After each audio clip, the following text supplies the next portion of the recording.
cápsula de hoy veremos cómo planificar para escribir esta vez textos de tipo expositivo.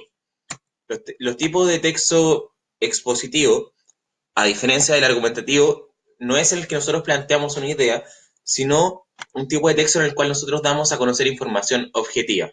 ¿No es cierto? Aquí no caben las opiniones, ¿cierto? No caben las ideas personales, sino que tiene que ver con información pura y dura.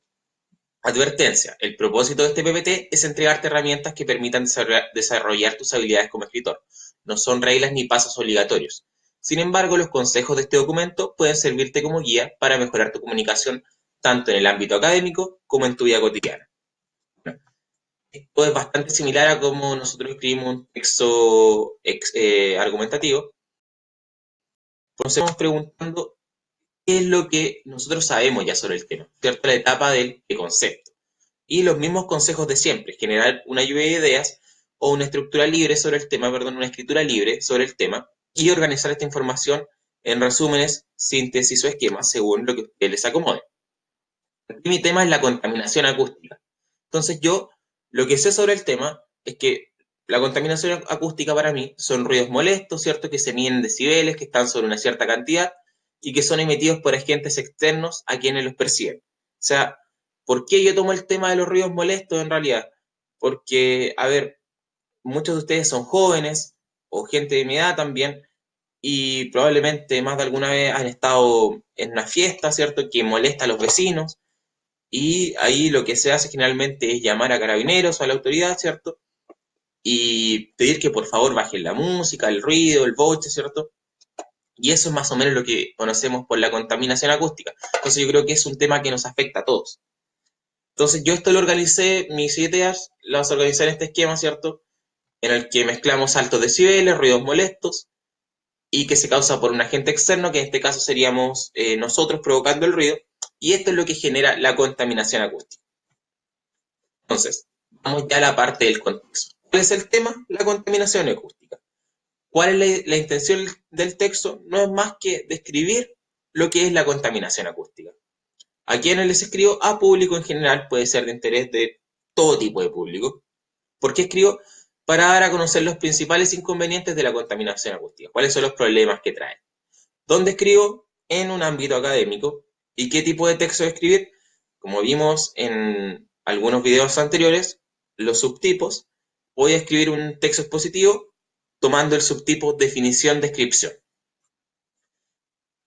Bueno, luego pasamos a la parte de investigación, donde nosotros recabamos información, ¿cierto?, de temas, o sea, sobre el tema, a través de libros, de revistas, de la internet, etcétera. Y seleccionamos siempre fuentes de información confiables y descartamos las de poco peso. Seleccionamos información pertinente y útil y extraemos citas textuales, ¿cierto?, para apoyar nuestro trabajo. Bueno, aquí yo me tomé este texto que se llama Efectos de la contaminación sónica sobre la salud de estudiantes y docentes en centros escolares.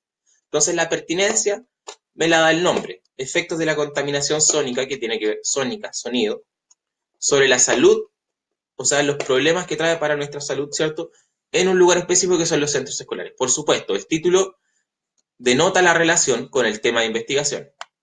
Voy a mover un poco la foto. Luego, confiabilidad. ¿Por qué es confiable? Porque lo escribe una doctora que se llama Yamile González Sánchez, junto a la magistrada, creo que es magistrada de MSC, no sé bien el título o lo que significa la sigla, Yaima Fernández Díaz. Y además, lo otro que otorga confiabilidad es que esto está escrito, perdón, sale del Instituto Nacional de Higiene y Epidemiología y Microbiología de La Habana, Cuba. Ustedes saben que la medicina Cuba es una de las más importantes del mundo. Entonces la confiabilidad nos la da el grado de la investigadora, que es doctora, ¿cierto? Y la institución académica. Y aquí yo puse una cita textual en la que ustedes pueden detenerse haciendo una pausa en el video. Luego, organización. Voy a sacar esta foto acá para que no moleste. Identificar la estructura del tipo de texto que voy a producir. En este caso, vamos a tomar el subtipo definición-descripción, ¿cierto? Observar ejemplos de este tipo de texto que pueden ser utilizados como guía y, por supuesto, siempre relacionar la información seleccionada con nuestros objetivos y adecuarla al tipo de texto con que se trabajará. pasamos a la parte de escritura, donde nosotros tenemos que cuidar de utilizar adecuadamente la estructura del tipo del texto seleccionado, en este caso definición, descripción, escribir borradores o textos intermedios para ir viendo más o menos cómo nos va quedando, y cuidar los detalles siempre ortográficos y gramaticales, ¿cierto? Entonces, aquí yo en mi escritura hablo sobre la contaminación acústica. Lo primero que hago es titularlo. Contaminación acústica. La contaminación acústica, primero lo que hago la parte de la definición. Digo, ¿qué es la contaminación acústica? Eso es la definición. ¿Qué es de lo que estoy hablando? La contaminación acústica es el exceso de sonido sobre lo que se considera normal en un lugar determinado, etcétera, etcétera. Eso es más o menos la definición. Luego en la descripción nosotros caracterizamos la contaminación acústica. Entonces se caracteriza por sus efectos nocivos para las personas, tanto a nivel psicológico como fisiológico, provocando irritación, estrés, paranoia, alteraciones en la capacidad auditiva, entre otras patologías. Luego coloco una cita textual que apoya lo que estoy diciendo. Según la investigación de González en 2014, la exposición prolongada al ruido puede causar múltiples efectos a la salud, entre los que podemos citar respiratorios, cardiovasculares, digestivos, visuales, endocrinos y sistema nervioso. Esta cita está apoyando lo que yo estoy diciendo de que causa efectos nocivos en las personas. Entonces, voy a mover esto nuevamente. Aquí yo en la descripción sigo agregando otras cosas. Los principales productores de contaminación acústica son los transportes, construcciones, discotecas, industrias, etc. Y lo que considera la MS como el máximo de decibeles deseables. Ellos consideran que lo máximo superior son 70 decibeles. Luego paso siempre a la parte de las conclusiones. Siempre el texto expositivo tiene conclusiones al final. Y las conclusiones que podemos extraer de esto es que la contaminación acústica son ruidos desagradables y excesivos, ¿cierto? La contaminación acústica provoca efectos nocivos para las personas, tanto a nivel psicológico como fisiológico. Y la contaminación acústica es producida por la actividad humana.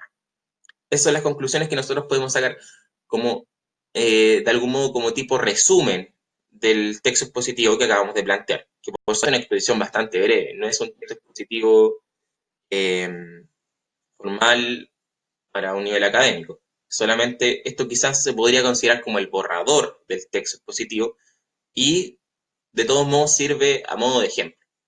Y por último la revisión, que es una constante donde nosotros evaluamos y mejoramos el texto.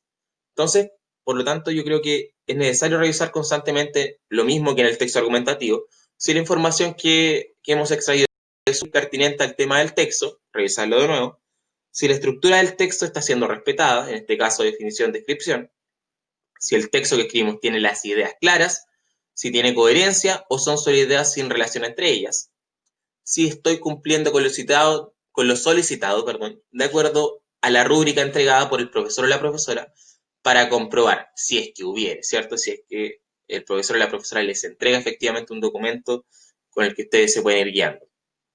Y lo mismo de siempre, revisado estos detalles, producir el texto final. Si ustedes tienen alguna duda sobre su trabajo, pueden realizar la revisión cuantas veces quieran. Los pasos a seguir para un texto expositivo son bastante similares a los del texto argumentativo. Ahora, ¿cuál es la gran diferencia, creo yo? Es la función que cumple. Porque nosotros en el texto argumentativo damos a conocer una idea nuestra sobre un tema. Y lo defendemos mediante razones, mediante argumentos. Yo creo esto por tal y tal cosa. Ahora, el texto argumentativo, perdón, el texto expositivo, viene siendo simplemente la descripción de una idea. Voy a hablar sobre teléfonos celulares. Los teléfonos celulares, por ejemplo, un esquema de definición-descripción. Los teléfonos celulares son un aparato que más o menos nos sirve para llamar y comunicarnos con las demás personas, ¿cierto? Y descripción serían sus características. Tiene una cámara frontal, tiene una cámara exterior, no sé cómo se llama. Mide tanto por tanto, tanto de largo, tanto de ancho. Eh, Tiene una resolución de X píxeles por X píxeles, etc. Entonces, eso sería todo por esta cápsula. Espero que les haya quedado un poco más claro y que esta guía les sirva en sus procesos de escritura a futuro. Un saludo, que estén todos muy bien. Chao.